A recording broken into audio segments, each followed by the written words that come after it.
de Monsanto ont envahi le monde, principalement en Amérique du Nord et du Sud, en Asie et en Australie. En 10 ans, les cultures transgéniques se sont étendues sur plus de 100 millions d'hectares. 70% sont résistantes au Roundup et 30% ont été manipulées génétiquement pour fabriquer un insecticide appelé BT.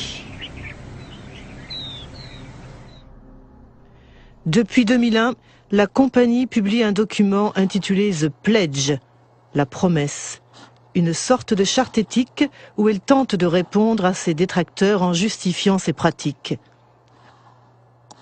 Au cœur de l'opposition aux OGM, il y a notamment la question des brevets. C'est ce que Monsanto appelle ses droits de propriété intellectuelle, qui sont censés protéger ses investissements. En Amérique du Nord, chaque fermier qui achète des semences transgéniques doit signer un contrat d'utilisation de la technologie où il s'engage à respecter le brevet obtenu par la compagnie sur le gène manipulé.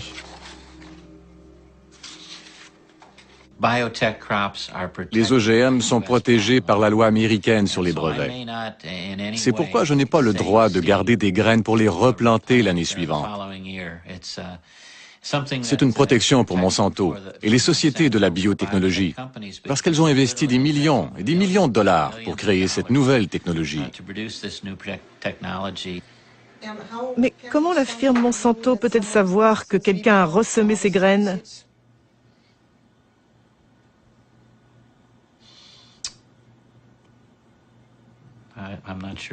Je ne sais pas répondre à cette question. Comment peut-elle savoir que quelqu'un ressème ses graines? C'est une bonne question pour Monsanto. La question est tellement délicate que Monsanto préfère l'ignorer en faisant de belles promesses. Dans les cas où les variétés qui nous appartiennent apparaîtraient de manière non intentionnelle dans les champs d'un fermier, nous nous engageons à trouver une solution qui satisfasse aussi bien le fermier que Monsanto.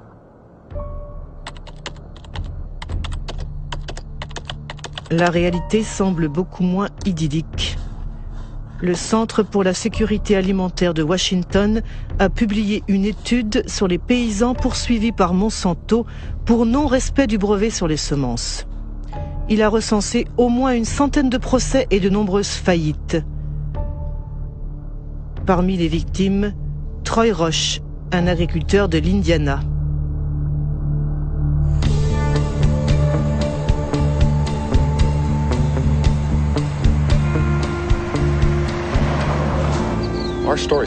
Notre histoire a commencé en 1999. Un gentleman, et ce terme n'est pas très approprié, s'est présenté sur l'exploitation de mes parents. Il disait être un détective privé engagé par Monsanto. Il faisait une enquête sur les agriculteurs suspectés d'avoir gardé une partie de leurs semences. Il nous a demandé directement si c'était notre cas.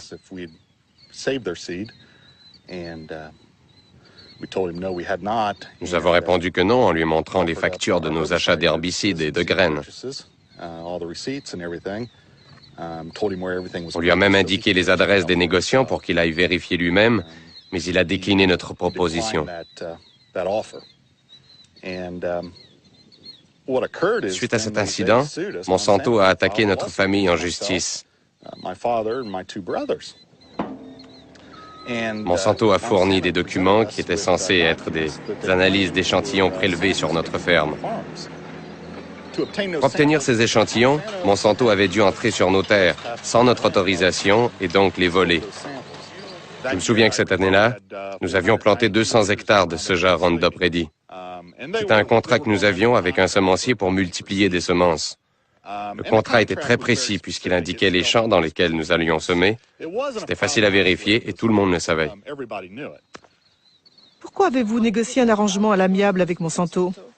Au bout de 2 ans et demi, la famille était totalement détruite à cause du stress.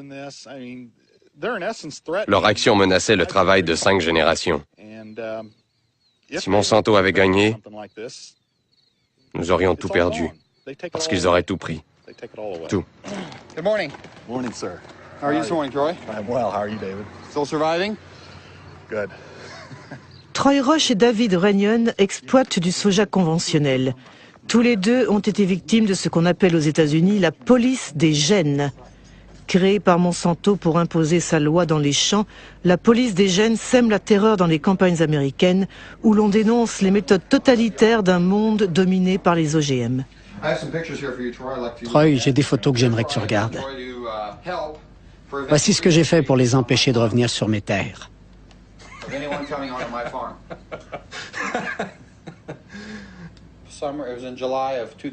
C'était au mois de juillet 2003. Ils sont arrivés chez moi vers 19 h. Qui est venu? Les employés de Monsanto. Ils m'ont montré leur carte de visite et ils m'ont posé quelques questions sur mes cultures de soja, de maïs et où je vendais ma récolte. J'ai dit OK, c'est la fin de la conversation. Les brevets ont tout changé. Ils ont détruit la confiance qui existait entre voisins. Personnellement, il n'y a que 2 agriculteurs à qui je parle, avec qui je suis proche. Les agriculteurs ont vraiment peur. Bien sûr qu'ils ont peur. C'est impossible de se défendre contre cette firme. Ils ont créé une industrie dont le seul objectif est de détruire la vie des agriculteurs. Tout le monde a peur. Vous avez peur d'être dénoncé par un voisin, par exemple? Oui. Vraiment? Oui. C'est simple, il suffit de composer le 1-800 Monsanto... Non, pardon. 1-800 Roundup. Je me souviens qu'ils encourageaient les agriculteurs à appeler ce numéro gratuit pour moucharder. Pourquoi la firme Monsanto fait-elle tout cela? C'est pour tout contrôler. Les semences?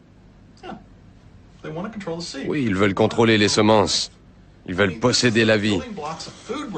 Il s'agit de la base de notre alimentation. Ils veulent s'emparer de la nourriture, de toute l'alimentation.